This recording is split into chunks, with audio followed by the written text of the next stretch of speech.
அமெரிக்க விவசாயிகளுக்கு வந்த சோதனை. உலகத்துக்கே சோறு போடுற நாடே இனி சோத்துக்கு எங்க போகுமோன்னு பயம் வந்துடுச்சு. அமெரிக்க அதிபர் ட்ரம்ப் போட்ட புதுவரியால அவங்களோட முக்கியமான வர்த்தக நண்பர்களான சீனா மாதிரியான நாடுகள் அமெரிக்க விவசாயப் பொருட்களை வாங்குறதை நிறுத்திட்டாங்க. இதனால விவசாயிகள் விளைவிச்ச தானியங்களை விற்க முடியாம தவிக்கிறாங்க. இன்னொரு பக்கம் அவங்களுக்கு கிடைச்சிட்டு இருந்த அரசு நிதியுதவியும் நின்னு போச்சு. இதெல்லாம் சேர்ந்து விவசாயிகளை பெரும் நிதி நெருக்கடியில் தள்ளியிருக்கு.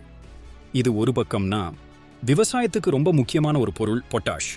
இது பயிர் நல்லா விளைய நோய் தாக்குதலிலிருந்து பாதுகாக்க உதவுது. அமெரிக்காவோட தேவைக்கு அதிகம் கனடா தான் இதை தருது. ஆனா இந்த வர்த்தக போரால் அந்த பொட்டாஷ் விநியோகம் தடைபட்டு விவசாய விளைச்சல் ரொம்பவே பாதிக்கப்படும்னு சொல்றாங்க. பொட்டாஷ் இல்லைன்னா சோத்துக்கே கஷ்டம்தான். இந்த நிலைமை தொடர்ந்தா அமெரிக்காவோட உணவு பாதுகாப்புக்கே பெரிய அச்சுறுத்தல் வரும்னு பொருளாதார வல்லுநர்கள் எச்சரிக்கிறாங்க.